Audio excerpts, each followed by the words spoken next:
intransigeants.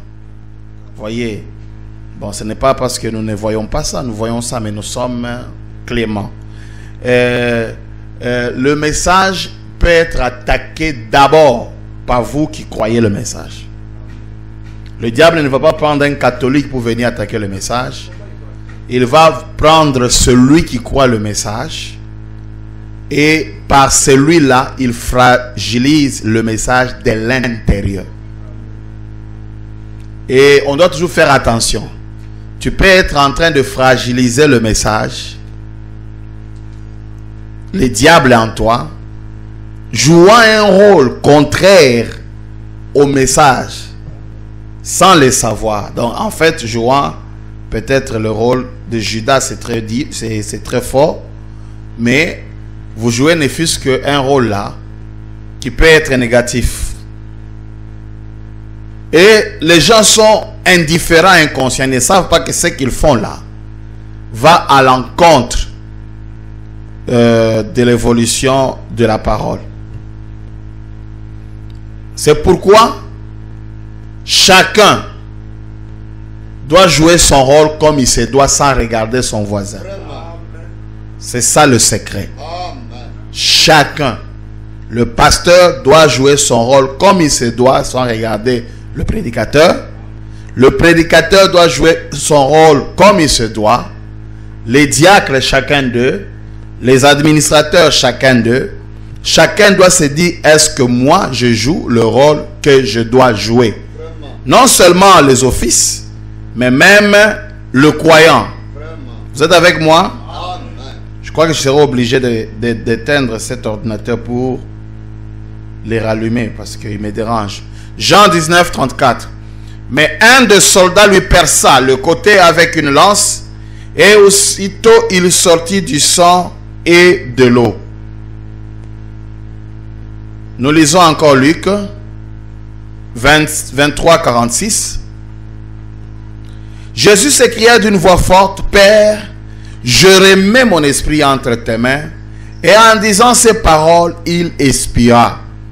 Nous sommes en train de voir les dénouements du second Adam. Pourquoi est-ce qu'on appelle Jésus le second Adam?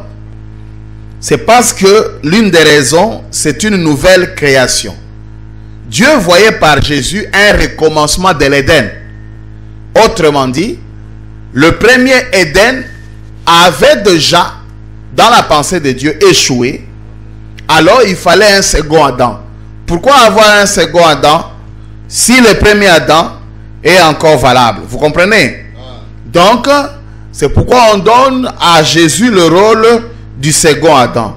Ce qui veut dire, c'est que Dieu a fait avec le premier Adam, il devait absolument le refaire avec le second Adam. N'est-ce pas? Et nous avons vu ce qu'il a fait avec le premier Adam. Il a dépiécé. Il est sorti d'abord de lui. Et puis par après, quand il sort de lui, il le frappe pour faire sortir une épouse. Maintenant, c'est ce que nous essayons de revoir avec le second Adam. C'est ce même processus. Comment Dieu sort de Jésus. Et quand Dieu regarde au corps de Jésus, il voit combien de personnes? 2 personnes. Et il doit frapper Jésus, n'est-ce pas? Lui d'abord c'est un, il est sorti. Et maintenant là, il sort, il frappe Jésus pour faire sortir quelqu'un. Et ce quelqu'un là, c'est une épouse. Maintenant nous avons relevé une problématique. Nous avons vu que Jésus a été créé, son corps du moins, a été créé à l'an 0 par Dieu. Le corps de Jésus n'a jamais existé avant l'an 0.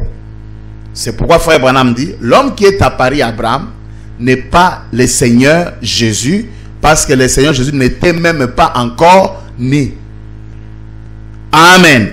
Il parle du corps là. Ce corps là a été créé dans le sein de Marie. Mais maintenant, si l'épouse doit être un homme ancien, comment on peut dire encore que dans Jésus, il y avait 2 personnes et nous savons que l'autre personne là, c'est William Marion Branham. Oh, William Branham dit que mon corps était là à la création du monde. Amen. C'est ça cette problématique. Alors, c'est pourquoi nous voulions évoluer sans entrer vraiment dans les détails parce qu'on ne saura pas. Si nous entrons réellement dans les détails, on va se perdre. C'est un domaine non seulement très spirituel, mais encore très scientifique. C'est vraiment la science aussi, vraiment dans le sens propre, profonde. Une science, donc on doit étudier les ADN, on doit étudier les cellules souches et toutes ces choses-là. Et William Branham, c'est le grand médecin. C'est pourquoi nous avons commencé d'abord à montrer la différence entre nos corps et le corps Jésus. Le corps Jésus a eu son existence allant combien? Mais le corps de William Branham a eu son existence dès que Dieu a créé la terre. D'accord? Maintenant, non seulement le corps de William Branham, nos corps aussi. Nous voulions savoir maintenant comment est-ce que nos corps ont été tirés de la poussière pour naître au travers d'une femme. Et nous avons vu, frère Branham dit que cela passait d'un père à un autre. Nous étions dans la poussière sous forme de germes. Et ces germes étaient invisibles à l'œil nu. Et que lorsque nous mangeons, n'est-ce pas, nous mangeons en fait la poussière. Vous êtes avec moi? Je veux dire que l'homme en soi est une plante. L'homme est un arbre. Nous poussons comme les arbres. Est-ce que vous êtes avec moi? L'homme c'est un arbre. Et vous verrez qu'au commencement on dit Adam même quand il est sorti, ses pieds et ses orteils étaient comme des racines dans le sol. C'est pourquoi on dit que nous sommes le fruit de nos femmes. Frère Branham de nos mères. Frère Branham dit la femme est un arbre fruitier. Alors, lorsque l'on mange cette nourriture, produit ce qu'on appelle les hémoglobines. Ces hémoglobines produisent ce qu'on appelle les semences de l'homme. Et c'est par ces semences que le germe entre dans une femme pour produire un bébé. Et c'est là où nous avons lu dans le Dieu de cet âge mauvais, au paragraphe 68, en effet, de même que les germes de la vie naturelle est féconde, transmis sous forme du germe d'un père à un autre, puis à un autre et à un autre, de même aussi la vie de Christ qui est fécondée. Vous êtes avec moi? Donc, nous avons vu que comment nous sommes tirés de la poussière. Je vais répartir au tableau, je ne vois pas les marqueurs. Lisons encore d'abord Zachée, l'homme d'affaires. Vous avez noté toutes ces écritures. Jusque-là, donc, ça ne sert à rien. Si vous voulez renoter encore, ça va, mais vous les avez déjà tout noté. Il dit, mais alors, quand la veine d'Emmanuel a été brisée, Jésus n'était ni juif, ni des nations. Voyez, le sexe masculin produit les germes à travers l'hémoglobine. Vous êtes avec moi? Alors, quand l'homme mange, il se développe. Cela produit l'hémoglobine. Et en mangeant, nous vivons des substances mortes. On tue une plante et la vie de la plante, qui peut être la vie de germe, entre dans l'homme. Mais écoutez, jamais un germe humain ne peut se développer dans un chien. Comme aussi, un germe chien ne peut pas se développer dans un homme. Ah, est-ce que vous êtes avec moi? Parce que ça doit être cellule après cellule et cellule après cellule de la même espèce. Parce que la loi disait que chaque semence produise selon son espèce. Parce que quand vous mangez, écoutez, le germe qui se reproduisent en vous et qui deviennent vous sont les germes humains. Les autres deviennent les vers de terre. Les autres deviennent des maladies. Les autres peuvent devenir n'importe quoi. Mais les germes humains s'ajoutent à l'homme. Il n'y a qu'une cellule humaine qui s'ajoute à l'homme. Amen. Ce qui fait que sinon, on pouvait commencer à mettre au monde des chiens. Donc quand vous mangez, le germe et les cellules qui sont sur la terre, qui entrent, il y a toutes sortes de cellules. Toutes sortes de germes. Vous êtes avec moi? Mais les germes qui deviennent vous sont des germes destinés à l'humanité. Et c'est cela qui vous produit. Il y a des germes, des cellules de sang, des cellules de peau, toutes ces choses-là, et des cellules transmissibles qui doivent donner la vie. Qui sont des germes de vie. Et cela est transmis, comme nous l'avons lu, le sexe masculin produit les germes. Et lorsque nous continuons, nous lisons encore, tout ça nous avons lu, le 6e sceau, il a encore dit, au paragraphe 131, le sang de l'enfant vient du Père. Nous le savons, c'est toujours le sexe masculin qui fournit l'hémoglobine. Amen. Comment maintenant nos corps qui ont été là dès la création du monde, ceci résout définitivement ce que je dis ici, le problème de l'immaculée conception. Ça met fin à cette confusion. Si nous disons que William Branham est immaculée conception, cela veut dire que le corps William Branham n'a jamais existé avant. C'est Dieu qui a créé ça dans Ella. Oh, William Branham, c'est l'ancien des jours. Son corps doit avoir existé, mais par un processus mystique et mystérieux. Ce corps a voyagé au travers des temps, jusqu'à sortir au travers de Ella. Par une naissance naturelle qui est plus mystérieuse que la naissance virginale. Amen. Je ne comprends pas. Ceux qui veulent attribuer la naissance virginale à William Branham, ils ne l'élèvent pas, mais ils le diminuent. On vous dit que la naissance naturelle est plus mystérieuse que la naissance virginale. Vous donnez à frère Branham une naissance naturelle et une naissance virginale qui est plus simple, qui n'est pas mystérieuse. C'est juste Dieu a créé. Vous voyez?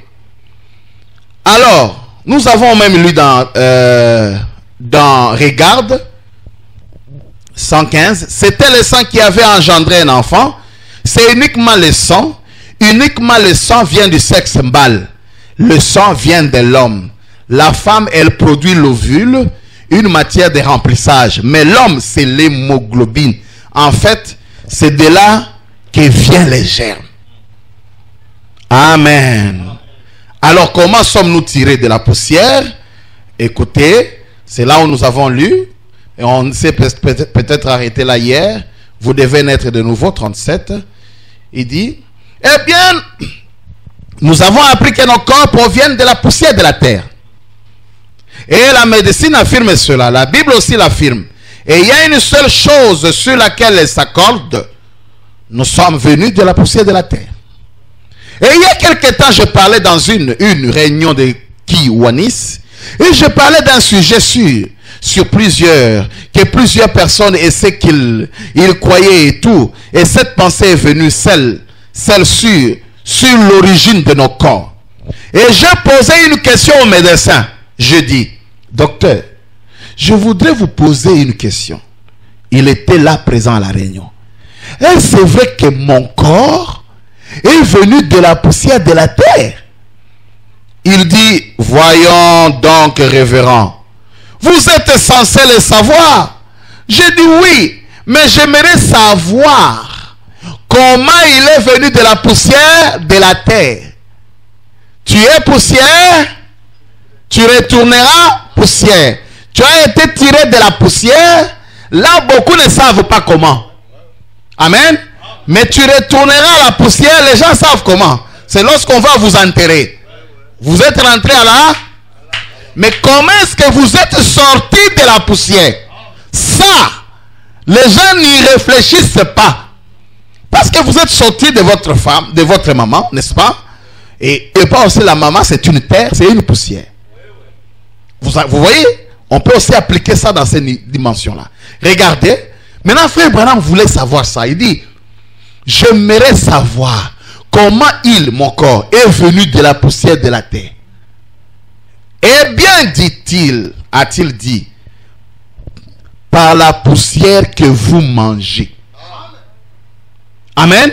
Il a dit, vous mangez de la nourriture et elle se transforme en cellules de sang. C'est là où j'avais fait une forte déclaration. Je dis, vous êtes tout simplement une bonne nourriture mangée il y a longtemps par un grand-père.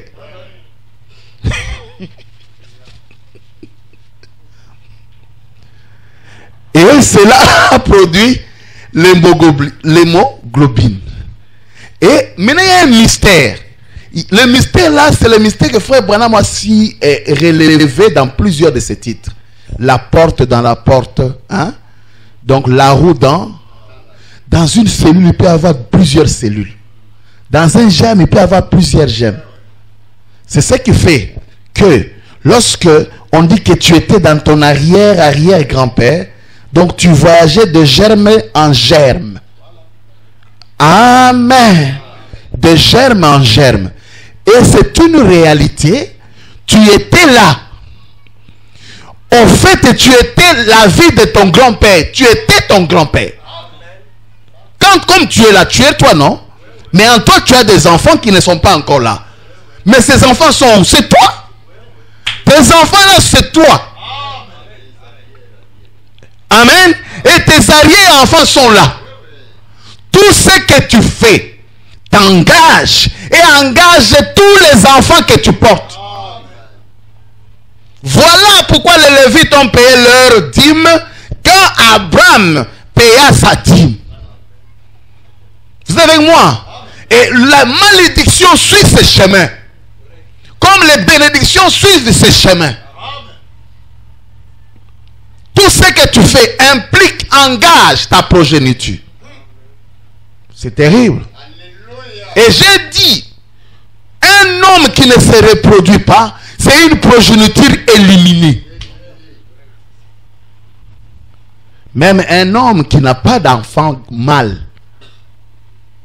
parce que la femme ne porte pas de germes. La femme n'a pas de germes reproductifs. Vous êtes avec moi? La femme reproduit les germes venant de l'homme. Vous êtes avec moi? La femme, c'est le champ. Donc, si toi, tu mets seulement le fils, c'est la gloire de Dieu. Je ne suis pas contre. C'est la parole aussi. Glorifie le Seigneur. Mais sache que cette femme, ta fille-là, mettra au monde des enfants. Et ces enfants porteront le nom de l'homme. Si toi, tu t'appelais, je ne sais pas, Pakassa, le nom Pakassa s'arrête chez toi. Ça s'arrête là. Et c'est l'homme qui viendra prendre ta fille là, qui continue à se reproduire. C'est un mystère.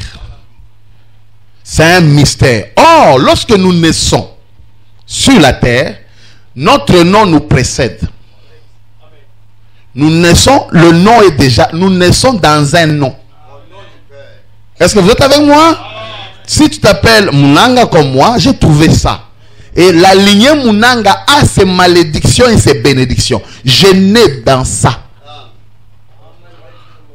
Et en naissant dans ça, il faut maintenant chercher une liberté. Par la nouvelle naissance, nous naissons dans une nouvelle cité. Amen.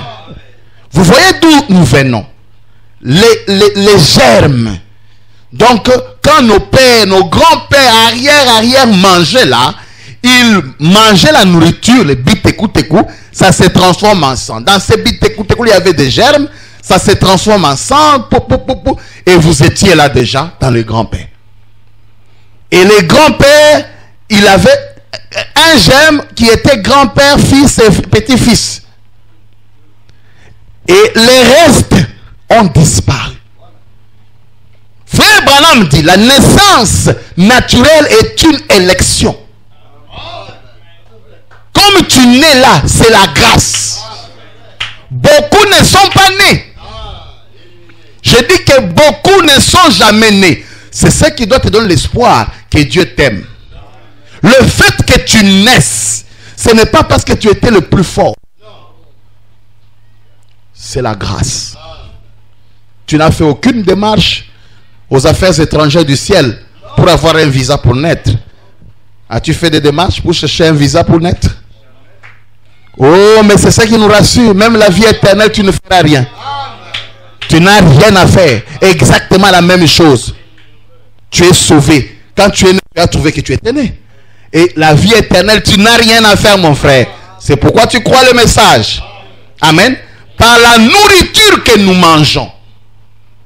Ces germes, nos corps, ont circulé de corps en corps, des âges en âge. Contre vents et marées, intempéries. Cela a été gardé. Amen. Maintenant, à parler de la naissance virginale. Ça, c'est Dieu qui crée. Mais regardez là où toi tu viens. Regardez un peu. Nous lisons encore.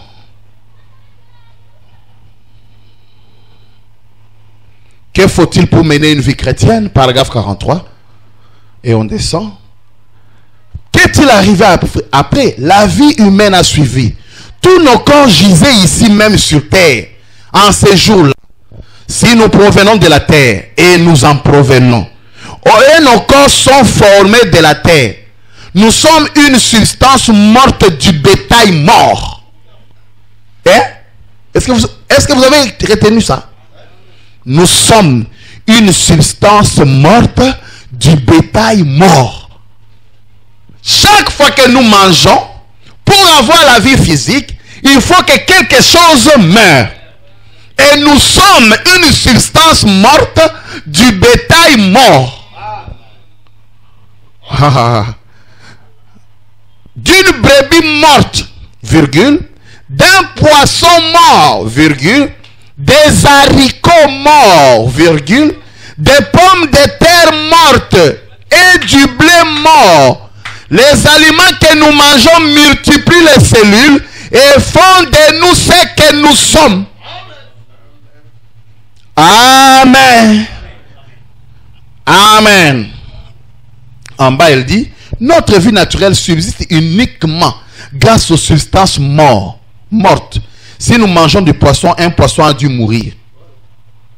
Si nous mangeons la viande de bœuf, une vache a dû mourir. Si nous mangeons du pain, le blé a dû mourir. Quelque chose doit mourir pour que nous puissions vivre de nouveau physiquement. Donc ça nous ajoute des cellules, ça produit des cellules reproductives. Amen. Et c'est ce qui se transmet. Et quand ça se transmet d'un grand-père à un autre, et puis vous sortez. Quel mystère. Amen. Quel mystère. Et c'est là où Frère Branham dit clairement, la nourriture que nous mangeons se transforme en sang. Nous l'avons lu dans les eaux de séparation, paragraphe 48. La vie physique vient par la mort. Comment vient-elle? La première chose que nous savons, nous voyons que la nourriture que nous mangeons est constituée de, se transforme en sang. Et le sang devient notre vie. Donc, c'est ce que je dis. Vous mangez la nourriture. Dans cette nourriture, il y a beaucoup de cellules. Il y a beaucoup de sortes de vitamines. Mais il n'y a que des cellules constituées, préordonnées à se lier à vous en tant qu'homme, qui font partie intégrante de vous. Les autres deviennent des germes maléfiques. Les autres peuvent créer des maladies. D'accord? Et ça devient des corps étrangers. C'est pourquoi toi et tes enfants, vous êtes un. C'est la vérité. Tu vis au travers de tes enfants. Et tes enfants sont toi. C'est la vérité. C'est la même vie.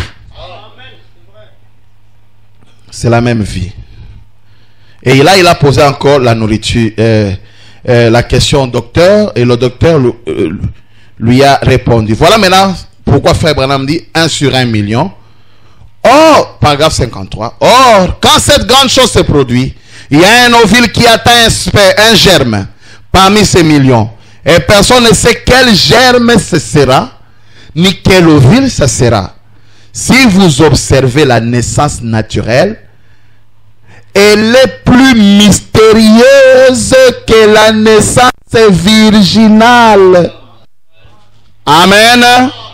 Alors pourquoi, chers amis, doit-on se cramponner au frère Branham né virginalement et en quoi on est en train de l'élever comme ça? Hein? L'enlèvement, il est dit encore en l'enlèvement, paragraphe 87. Dans une simple éjaculation du mâle, il y a environ 1 million de germes qui jaillissent de lui chaque fois. Et environ 1 million d'ovules viennent de la femelle au même moment. Mais savez-vous que tous ces petits germes en déplacement, 1 million d'entre eux, il n'y en a qu'un qui est ordonné à vivre, et il y a seulement un ovule qui est fécond. Et ce petit germe va se faufiler. Voilà comment ça saute. Ça va se faufiler parmi tous les autres petits germes. Il va passer par-dessus d'autres petits germes qui lui ressemblent parfaitement et passera par-dessus de celui-ci et par-dessus celui-là pour trouver cet œuf fécond. Et il pénétrera dans celui-ci. Et ensuite, écoutez, tous les autres meurent. Quand tu nais, sache que beaucoup sont morts. Tous les autres meurent. Eh bien, on parle de la naissance virginale, mais elle est à moitié moins mystérieuse que la naissance physique. À moitié. Voyez plutôt comment c'est ordonné d'avance et prédestiné par Dieu. Frère Branham dit, Dieu t'a ordonné à vivre. Même quand tu étais germe, Dieu te voyait.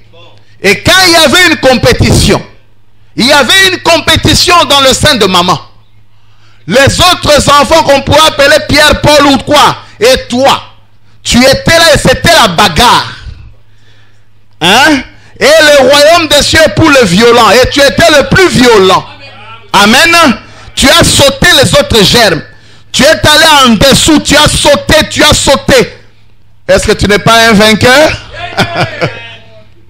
Tu t'es battu. Tu as sauté jusqu'à ce que tu es arrivé à l'ovule. Mais frère Branham dit, cela ne dépendait pas de toi. Cela était la volonté préordonnée de Dieu.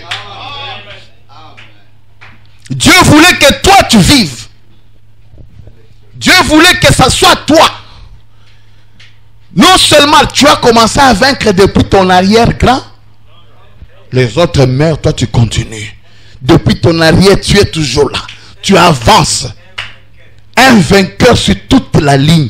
Alors quand tu nais, tu es un vainqueur. Élève ta tête. Marche avec assurance. Parce que tu es un vainqueur. Tu es un vainqueur. Tu es fait pour vaincre. Amen. Pourquoi? La naissance naturelle se fait par élection. Écoutez, le choix d'une épouse. 172. Je lis l'endroit directement. Chacun d'eux est tout simplement comme les autres, mais c'est par élection. La naissance naturelle c'est fait par élection. Si 1 million, Dieu, sur 1 million, Dieu n'apprend qu'un seul. C'est magnifique, n'est-ce pas? Dieu n'apprend qu'un seul. Et c'était toi. Amen. Amen. Donc, qu'est-ce qu'il faut retenir? C'est que les hémoglobines là proviennent de la nourriture. Amen. Et quand nous mangeons, nous formons et nous avons des cellules en nous, n'est-ce pas? En grandissant, Bill était en moi, Meda, Ella, Ati White et qui d'autre, je ne sais pas. Ça, c'est Dieu qui sait, n'est-ce pas? Et on avait tout ça en mangeant Non seulement moi, depuis mon arrière qui? Grand-père. Vous êtes avec moi? Maintenant, écoutez. Rentrons maintenant à Jésus. Jésus, quand il est né, on a créé le germe. Vous êtes avec moi? C'est-à-dire que ça ne venait pas de Joseph. Ça n'a jamais été transmis de quelqu'un d'autre. C'était déjà la première goutte de sang, si je peux le dire ainsi. D'accord? Mais écoutez, quand il commence, il était dans le ventre. Quand il est né, est-ce qu'il mangeait la nourriture qui vient du ciel?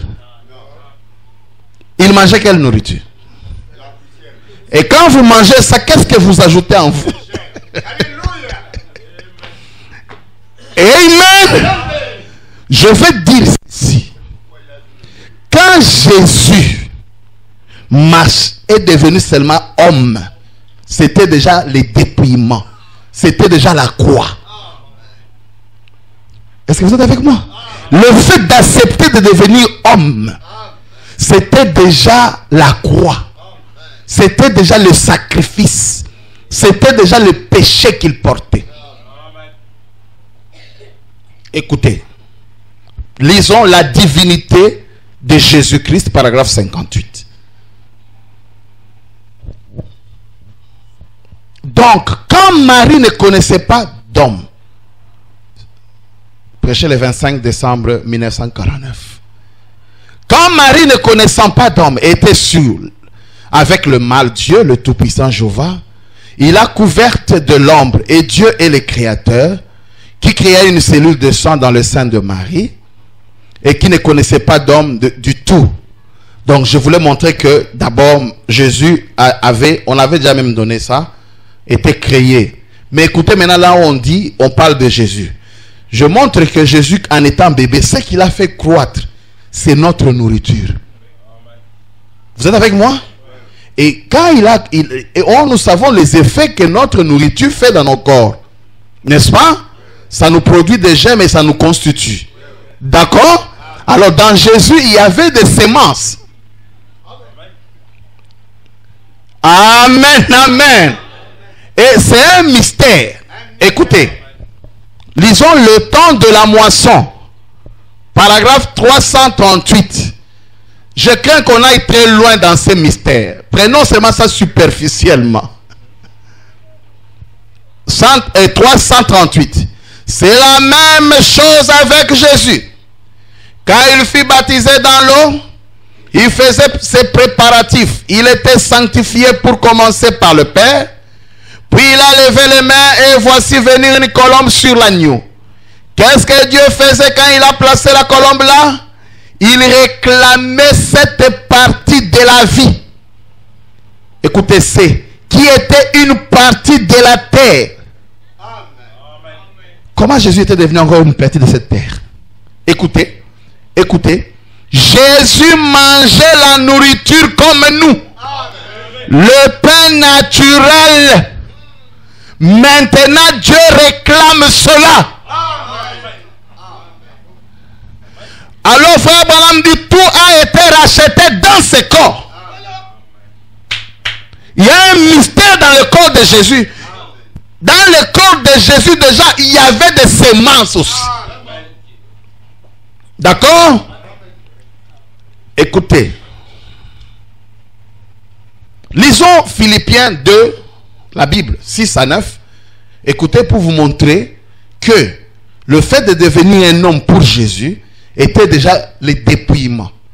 Philippiens le dit, lequel existant en forme de Dieu n'a point regardé comme une proie à arracher d'être égal avec Dieu. Mais écoutez, mais s'est dépouillé lui-même en prenant une forme de serviteur, en devenant semblable aux hommes. Donc quand il est devenu homme, il s'est dépouillé. Amen. Et ayant paru comme un simple homme, il s'est humilié lui-même, se rendant obéissant jusqu'à la mort, même jusqu'à la mort de la croix. C'est pourquoi, c'est pourquoi il s'appelait Jésus tout le long là, jusqu'à la croix. Et comme il s'appelait Jésus et il est mort avec le nom Jésus jusqu'à la croix, c'est pourquoi Aussi Dieu l'a souverainement élevé et lui a donné le nom qui est au-dessus de tout nom. Ce nom-là ne peut pas être Jésus. Parce que le nom ici est une récompense. Amen. Il a souffert. Il s'est dépouillé avec quel nom? Jésus. Il a marché avec quel nom? Jésus. Il est allé à la croix avec quel nom? Mais comme il est mort à la croix, la Bible dit c'est pourquoi Dieu lui a donné un nom. Ça doit être un nom nouveau. Afin qu'au nom de Jésus, entre parenthèses dans votre cœur, mettez au nom nouveau de Jésus, que tout genou fléchisse. Amen. En devenant un homme, c'était déjà une petite croix. Regardez Romains 8:3. Bible.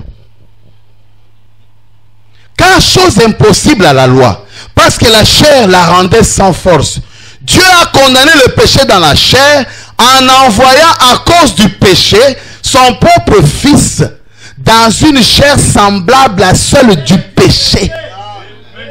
Devenu seulement homme là, il était déjà comme participant au péché. Voilà qu'il mangeait la nourriture provenant d'un sol maudit. Dieu avait maudit le sol. Lui mange même les raisins pour lesquels... Non, il voulait maudire un arbre là, non? Il a maudit même ça, mais il mangeait ça. De choses provenant de la terre maudite. Amen. Et c'est pourquoi, écoutez, nous l'avons lu avec vous, une délivrance totale. Ayant toutes les semences comme l'homme, il pouvait être tenté comme nous tous. D'accord? Relisons maintenant une délivrance totale encore. 87 plutôt, excusez-moi. Jésus était complètement, totalement homme. Il pouvait pleurer comme un homme. Il pouvait manger comme un homme. Il pouvait être fatigué comme un homme. Il était complètement, totalement homme dans son être physique. Et dans son esprit, il était complètement, totalement Dieu. Alors il a soumis sa chair à l'esprit qui était en lui. Voyez-vous? Il a été tenté de toutes les manières comme nous. Pourquoi? Il mangeait des choses comme nous. Et cela a eu le même effet sur lui comme sur n'importe quel homme. D'accord? D'accord? Il a eu, écoutez, il était un homme, pas un ange. Il était un homme. Il a eu des désirs et des tentations. Hein? Vous êtes des adultes. Jésus a eu des désirs et des tentations. Exactement comme nous en avons. Amen. Ça peut paraître sacrilège. Hein? Jésus a eu des tentations et des désirs. Ah, Yesu penza, oui. C'est la parole. Amen. Amen. Exactement comme nous en avons. Donc lorsqu'il est tenté, son corps réagit de la même manière que n'importe quel corps. C'était un homme. Vous êtes avec moi? À cause de l'hémoglobine qu'il ramassait comme tout homme, il a constitué son corps comme tout homme. Il était déjà participant et avec un corps semblable au Père. Donc avec les semences comme tout le corps. Amen. Et là dans ces semences, il y avait une semence mystique. Amen. Et c'est quelqu'un là qui devait sortir de lui. On devait soutirer quelqu'un. Maintenant nous avons vu d'où peut provenir ce quelqu'un.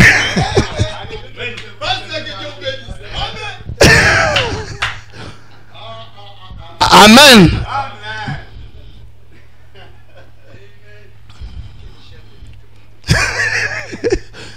Il a eu des désirs et des tentations. Et exactement comme nous en avons. La Bible le dit. Il était un homme, pas un ange au-dessus de la tentation. Hébreu 1. Pourquoi frère Branham disait ces choses? Prenez ça à montrer. Jésus était un homme. S'il avait pris une femme, il allait mettre au monde. Normalement. Est-ce que vous êtes avec moi? Amen. Écoutez, il était homme, complètement homme. Alors Dieu a pris un homme complet pour produire une délivrance totale et il a rempli de son esprit. Le Saint-Esprit était en lui sans mesure. Et il a été tenté comme nous avons été tentés. Il était complètement Dieu. Il a démontré quand il a ressuscité le mort. Écoutez, lisons encore. Les esprits séducteurs. 161. Jésus dans sa prière a dit, Père, je me sanctifie moi-même. C'était volontairement. Vous êtes avec moi? Jésus s'est sanctifié pour l'église. Il aurait pu se marier. Mais il ne l'a pas fait. C'est un choix qu'il avait choisi. Il aurait pu quoi? Et il allait mettre donc des enfants au monde. Il dit, sanctifie le Père par la vérité, ta parole est la vérité. Il est dit encore dans l'adoption, notre position en Christ. Prêché le 22 mai 1960. 68. Voilà bien une des paroles les plus douces que j'ai jamais entendues. Père, je me sanctifie moi-même pour eux. Savez-vous qu'il avait le droit d'avoir un foyer? C'était un être humain. Savez-vous pourquoi il avait le droit d'avoir une femme? Savez-vous, il pose la question. Pourquoi il avait le droit d'avoir une femme? Frère Branham répond, il était un homme. Et il avait tous les désirs. Amen. Il avait le droit d'avoir toutes ces choses. Là, mais il dit, Père, je me sanctifie moi-même pour eux. 68. Notre position, la position en Christ. Le 22 mai 1960. Maintenant écoutez. Le sang que Dieu créa en Marie a eu à emmagasiner d'autres germes. D'accord? De l'ancienne création. Ce qui fait que Jésus avait maintenant un corps semblable au péché, comme tout homme. Il pouvait avoir une femme et mettre au monde. Vous êtes avec moi? Il était un homme naturellement. Maintenant écoutez. Lorsque nous parlons du sang de Jésus, qui est créé par Dieu, ce sang de Jésus, c'est la vie Zoé. Mais le sang dont je parle ici, je parle du sang chimique. Le sang chimique ne sauve personne.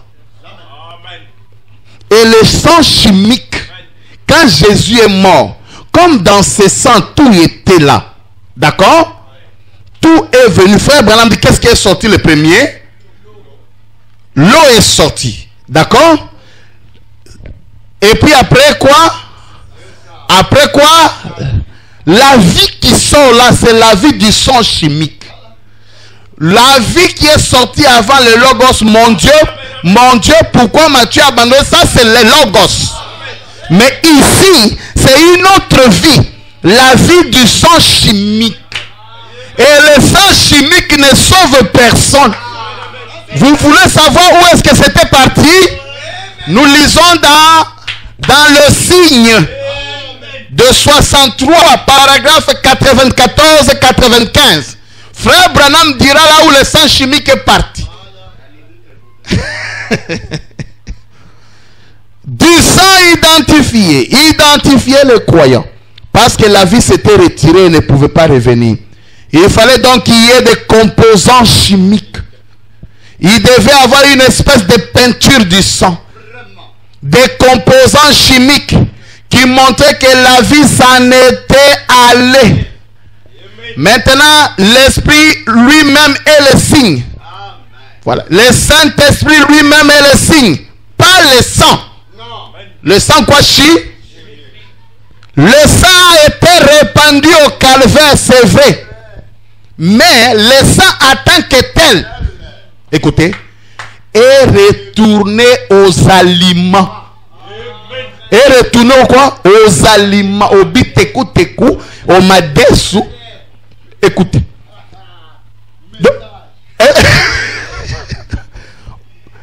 Le sang de Jésus est retourné où? Lisons. Mais le sang en tant que tel est retourné aux aliments dont il avait été pris, les aliments dont il se nourrissait. Hein? Maintenant, ces aliments-là, les gens ont mangé ça. Et qu'est-ce que cela a fait? Le germe a voyagé. Est-ce que vous êtes avec moi? Le sang chimique de Jésus, qui avait la vie humaine de Jésus, est retourné aux aliments.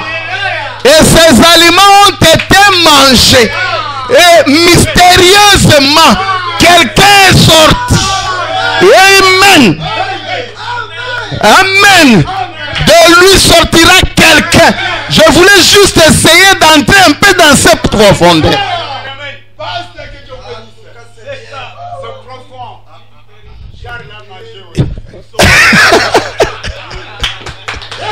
Amen. C'est rentrer dans les aliments. Vous voyez, c'est ça là, la sauve personne. On a mangé ça. Les gens ont mangé ça. Le sang qui sauve, c'est la vie. Et la vie, c'est le signe. C'est Luc 17:3. C'est ça le sang. Mais le sang chimique est devenu les aliments.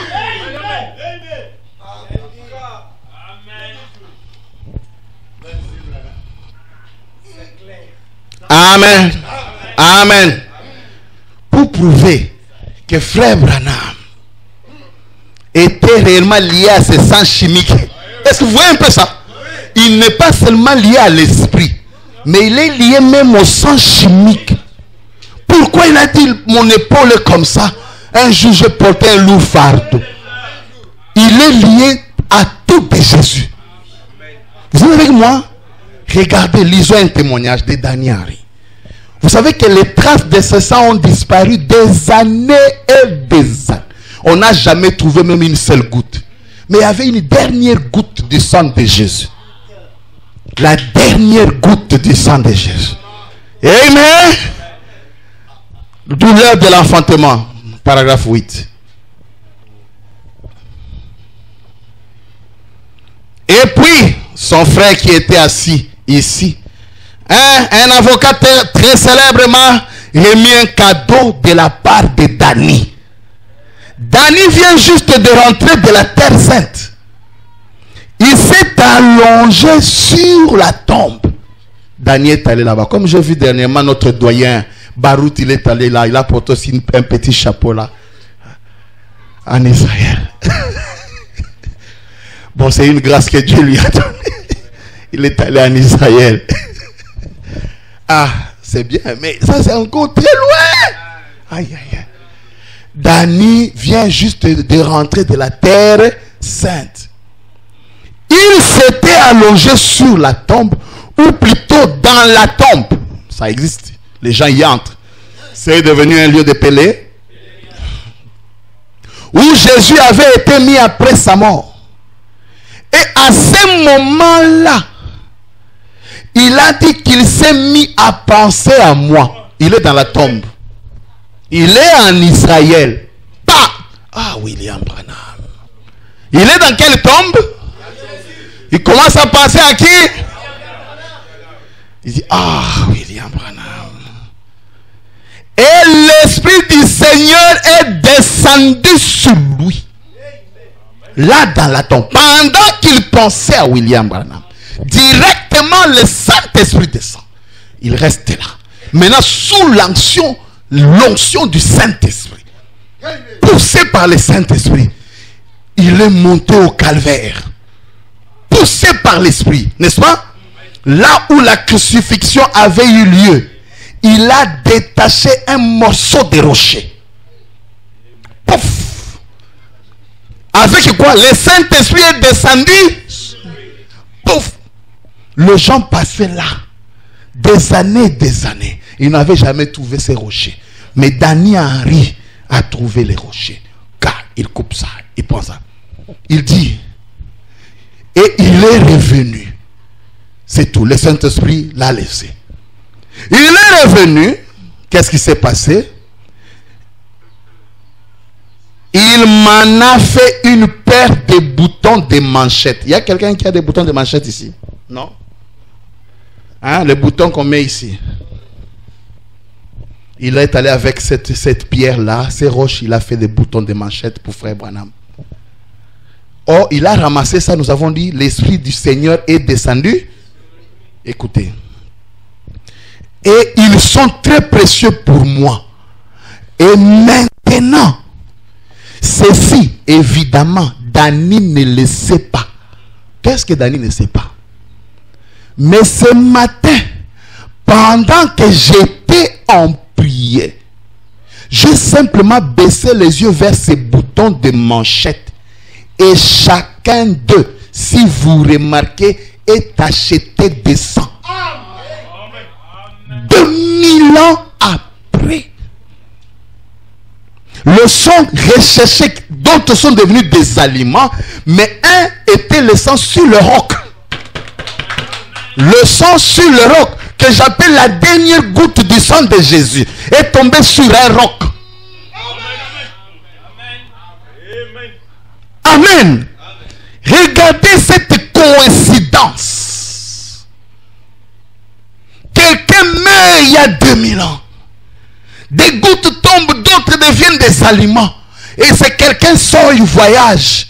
Mais il fallait les deux bouts se réunissent. D'autres gouttes sont descendues sur un rocher. Les scientifiques ont fait des voyages, ils n'ont jamais vu ça. Mais un croyant de William Branham, sous l'effet de l'esprit, l'esprit les conduit et il casse ses rocs. Et il prend ses rocs, il fait des boutons manchettes, lui-même ne sait pas. Frère Branham en prière, l'ange lui dit, regarde. Il dit, pendant que j'étais en prière, j'ai simplement baissé les yeux vers ces boutons de manchette. Et chacun d'eux, les deux, si vous remarquez, est acheté de sang. Et il y a une ligne droite qui traverse chacun. Et amen. Et ici dans le message qu'il donne de la part de Dieu,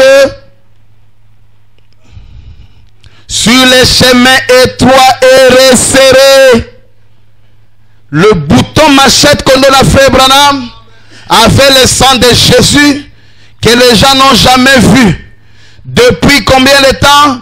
2000 ans disparus. Mais Frère Branham, pendant qu'il avait ses boutons manchettes, il avait les dernières gouttes du sang de l'homme de Galilée. Pour montrer qu'il provient de là, non seulement qu'il provient de là, il provient de la chair et de l'esprit. Parce qu'il était sa moitié frappé. Amen. Et ce n'est pas un hasard que Dieu a permis que Frère Branham ait des boutons manchettes avec des gouttes de sang de Jésus. Ça, même aujourd'hui, les hommes de la science n'en savent rien. Moi, je me dis, si je peux aller à Jeffersonville, je peux dire à Joseph, est-ce que je ne peux pas avoir ces boutons manchettes là?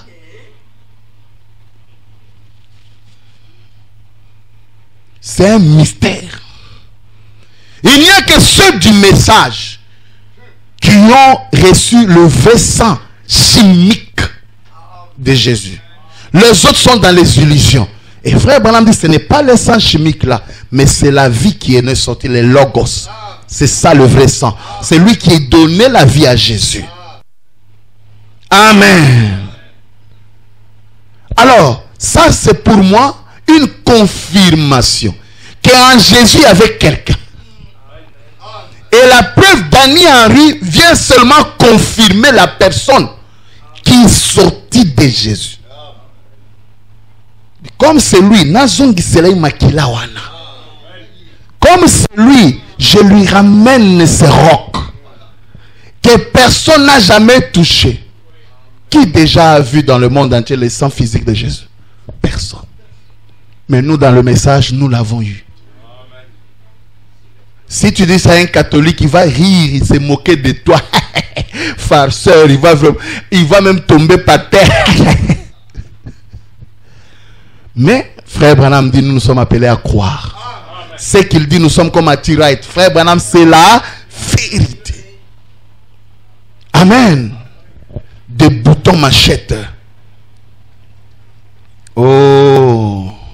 Et sur ces boutons, il y avait des chemins. Des petits chemins. Montrant que c'est ça les chemins étroits.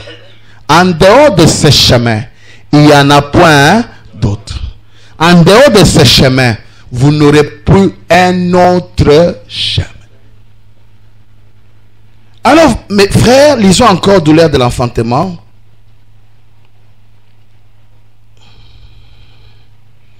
D'ailleurs, je n'ai pas terminé la lecture là où je lisais. Je dois terminer ça. Il y a une ligne droite qui traverse chacun. Et ici, dans le message qu'il donne de la part de Dieu sur le chemin étroit et resserré, comme ça cadre parfaitement. Amen. Ces boutons manchettes-là, avec son message, ça cadre parfaitement.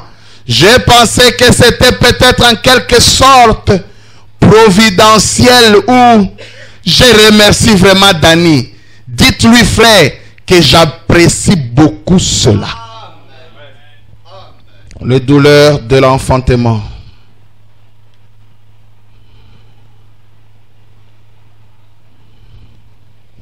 Neuf. L'heure ici est bonne, hein? Ok, je crois que le dimanche, on va entrer dans autre chose. Une autre chose étrange, j'ai demandé à ma femme l'autre matin, cette écriture, je l'ai lue, mais moi-même, je ne l'ai pas bien comprise. J'ai mis une chemise qui nécessitait des boutons, des manchettes. Et elle a dit, j'ai oublié d'apporter tes boutons de manchettes de Dani Henry là. Donc, le Seigneur nous en a pourvu d'autres pour moi. Il s'arrête là. Je crois qu'il avait d'autres boutons de manchettes qui étaient oubliés. Et ce que Dani Henry a amené, il dit que le Seigneur en a pourvu d'autres pour moi. Alors, dans la vie de frère Branham, tout ce qu'il était est mystère. Rien que ce témoignage du sang montre à quel point frère Branham est lié à Jésus. Parce que je l'ai dit, depuis que Jésus est mort, tout ce temps, vous n'entendrez pas quelque part quelqu'un dire, j'ai quelque chose où il y a le sang de Jésus. Non, vous n'en... Ça n'existe pas. Mais ce message nous donne une richesse extraordinaire que les gens négligent. Frère, après des années, pendant que les savants passaient là-bas, ils n'ont jamais vu ça. Mais il fallait que l'Esprit de Dieu soit sur Dani pour que Dani aille prendre exactement les rochers qu'il fallait et amener ça à son propriétaire. William Branham, voilà pourquoi les rouges-gorges chantaient. Ce jour-là, il est ressuscité. Oh, frère Branham dit, j'aime cette légende. Pendant qu'il mourait sur la croix, vous savez, frère Branham dit, j'étais là. Pendant qu'il mourait sur la croix, il y a tout le monde l'a abandonné. Il dit, Dieu l'a abandonné, la terre l'a abandonné. Et il était en train de souffrir, les disciples ont fui. Mais il y a un oiseau mystérieux qui a été tacheté de sang, rouge-gorge. Il s'est envolé pour aider le Messie. Avec ses petits becs moins puissants, il mettait ça sur le clou, faisait ça. Mais il ne parvenait pas, il a été tacheté. Regardez, dès la croix à la naissance de frère Branham, pendant qu'il naissait, le même rouge-gorge vient. Il dit, il est ressuscité, il est ressuscité, il est ressuscité. Montrant que la vie de William Branham est étroitement liée à l'homme de Galilée. Étroitement. Vous voyez que ceux qui insultent Jésus, je ne sais pas ce qu'ils sont, hein? Étroitement liés. Amen. Et frère Branham dit, Ne faites pas du mal à mes rouges-gorges. Ce sont mes oiseaux. Amen. Alors lorsque nous sommes en train de défendre William Branham, nous sommes des rouges-gorges. Et les rouges-gorges ne défendent pas seulement William Branham, mais il défend son passé. Il arrache les clous romains. Quand un Romain à la chair vient avec un marteau pour crucifier le passé de William Branham, les rouges-gorges arrachent ça. Amen. Et frère Branham appelle ces gens-là mes oiseaux. Et ne leur faites pas du mal. Amen. Le rouge-gorge, ce sont les prédicateurs de l'excellence de la révélation. Ils ont défendu hier. Ils sont venus défendre aujourd'hui. Quel est ce rouge-gorge qui commencera à se moquer de la croix? Je suis rouge-gorge de Branham. Naïkourous, il est devenu un boudin. Il est devenu un boudin. Quel rouge-gorge? Quel rouge-gorge va se moquer de la croix? Quel rouge-gorge peut se moquer de la croix? Comment? Amen. Voilà mes frères. Et le dimanche, par la grâce du Seigneur, nous allons maintenant monter dans les types du contrat chinois. Pour ce soir, que le Seigneur William Branham vous bénisse.